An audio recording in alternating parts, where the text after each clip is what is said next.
So now that we've got all the pieces made up for the two boxes, I just need to go ahead and make up some clamping cauls to assist with the mitred glue up.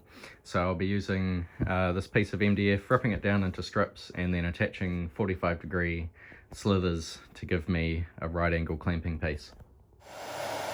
I see this as a case of spend a bit of time now making these and it will save me a bunch of time and potential stress later on. So I've just divided the sheet of MDF up into 8 equal sections, ripped those down on the track saw. I lost the footage, but I also cut off, out of scrap pieces left over from the project, I cut off a bunch of 45-degree strips, which you can see here.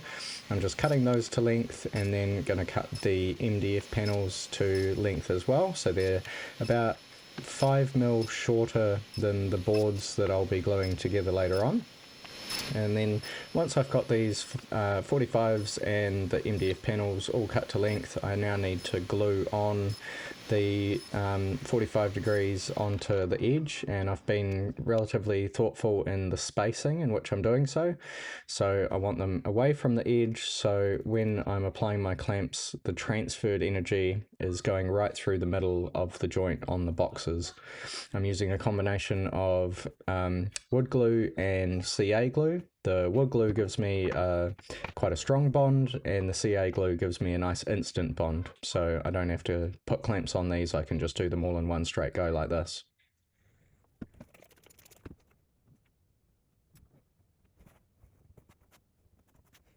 So after cleaning up any glue squeeze out, I can stack these up and let them chill out for an hour or two so the glue has a chance to set. Come back in and drill and countersink some screws. They'll give me a really good shear resistance for when I do the glue up. And then it's time to put on the self-adhesive sandpaper on the backs of all of these.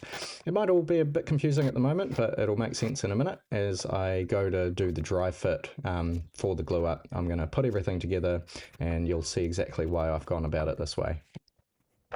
Before I do that though, I'm finally ready now to remove these pull-out backing strips that I originally offset by 3mm in a previous episode. So the reason I did the offset is to account for the kerf or the thickness of my blade that I just cut through there, as there was material lost. And if I hadn't have done that and then cut through, I would have ended up with a misalignment issue. So it always pays to think ahead.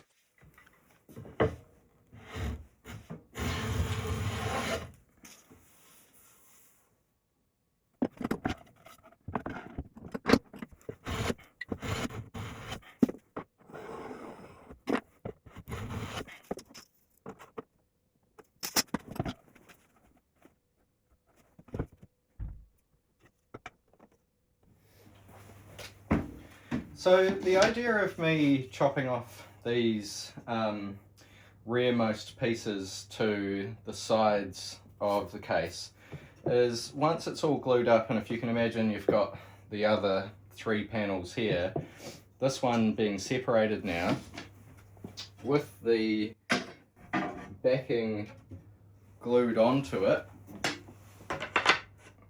like so, that will allow me to, this piece will be glued to this piece, and then that will allow this back panel to slide out and be altered if the customer ever needs to put any additional holes in for plugs or anything like that. So now that that's done and cleaned up with the plane to get all the spacing right down here, I'll just get all of these internal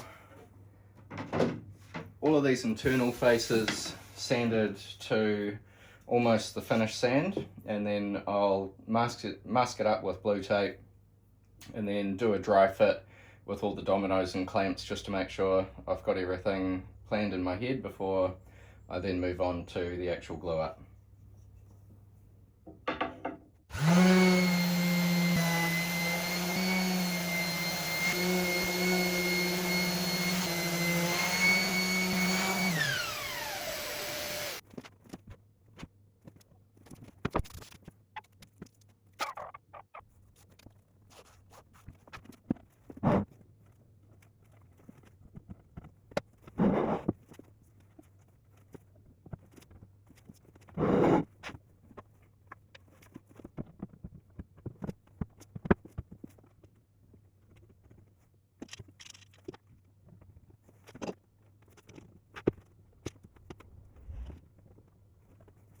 Okay, so that was a bit of a mess. In hindsight, I probably should have attached all of these clamping blocks with the clamps before trying to assemble the case, so I'll do that next time. But I can kind of give you the gist of what we're actually trying to achieve here. I'll bring you a bit closer.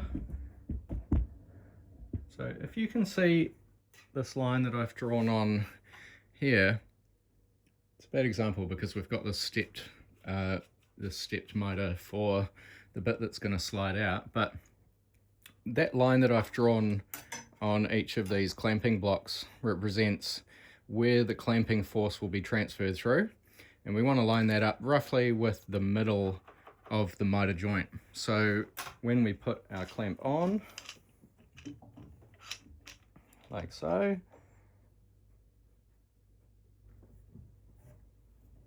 and we clamp it up, we get a nice drawing force all the way through there, and it's not trying to take the joint out of square. And just looking at that, it looks like it's done a good job of pulling that joint together. So I'll take everything back apart now, make sure I've got everything exactly how I want it, put some glue on, and then do the glue up.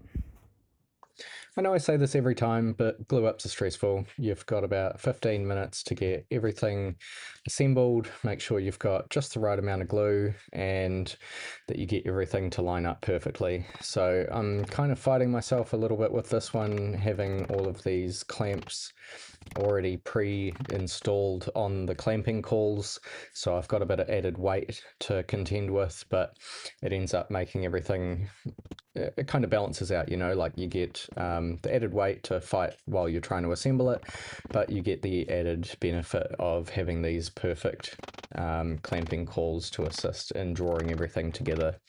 So I'll get through this one as quick as I can, and then point out a few of the things that didn't go quite so well, but worked out in the end.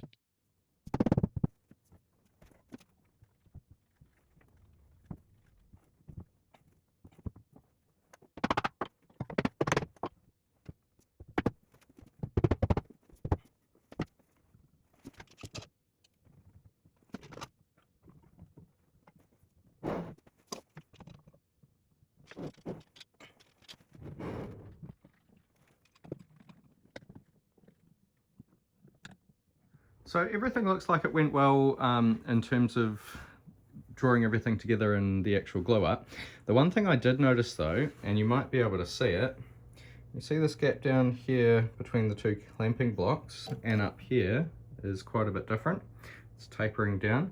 What's actually happened is the sandpaper that is stuck onto the back of these clamping cauls, the adhesive on it is shoddy as, and it's slipped.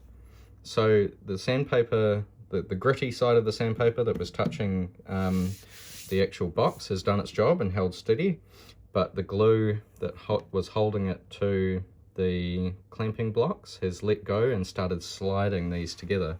So I had to come back several times and retighten these clamps and retighten these ones to try and hold it all still.